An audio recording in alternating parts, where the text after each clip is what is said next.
dalada ay ku bahoobeen ururada dhalinyarada Soomaaliland ee Sonyo ayaa kulan balaadhan xalay ku qabatay magaalada Boorama. Kulankan oo ay ujeedadiisu ahayd in dhalinyarada loo soo bandhigo isla markaana la fahansiiyo siyaasadda dhalinyarada ee qaranka ayaa waxa ka soo qayb galay mas'uuliyiin ka tirsan dawladda hoose ee degmada Boorama, ardayda jaamacadaha iyo dugsiyada sare iyo xubno kale oo ka socday ururada dhalinyarada ah ee ka hawlgala magaalada Boorama. ugu horeyntii ayaa Mubaarak Cabdiraxmaan Maal oo kamid ah saraakiisha sare ee Sonyo waxa uu carabka ku dhuftay nuxurka siyaasadda dhalinyarada ee qaranka.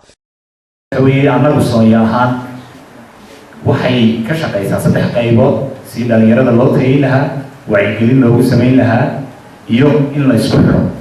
kabacdi mandate-kayga ayaa kamid ah in dhalinyarada reer Somaliland isku xir loo sameeyo oo kamid ah National Youth Policy bal in la fahansiiyo dhalinyaradu waxa uu yahay.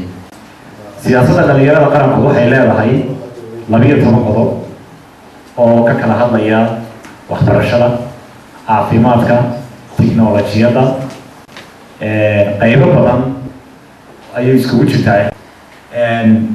kamaamul ahaan maxaa roolkoodu noqonayaa ama looga baahan yahay dhalinyaro ahaan roolkeenu muxuu noqonayaa ama qaabkee ayaynu uga shaqaynaynaa siyaasadda dhalinyarada qaranka.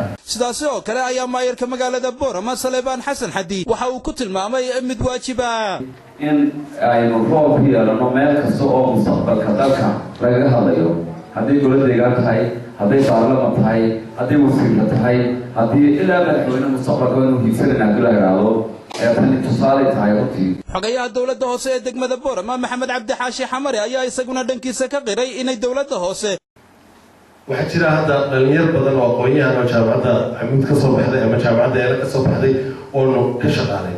hadday noqoto waaxda howlaha guud dhalinyar badan oo injineer aanu qaadanay, hadday noqoto injineerka degmada iyo hadday noqoto injineerada kale asista ka waa la shaqeeya. Cabdulla Ali Yusuf, Home Cable TV, Boorama.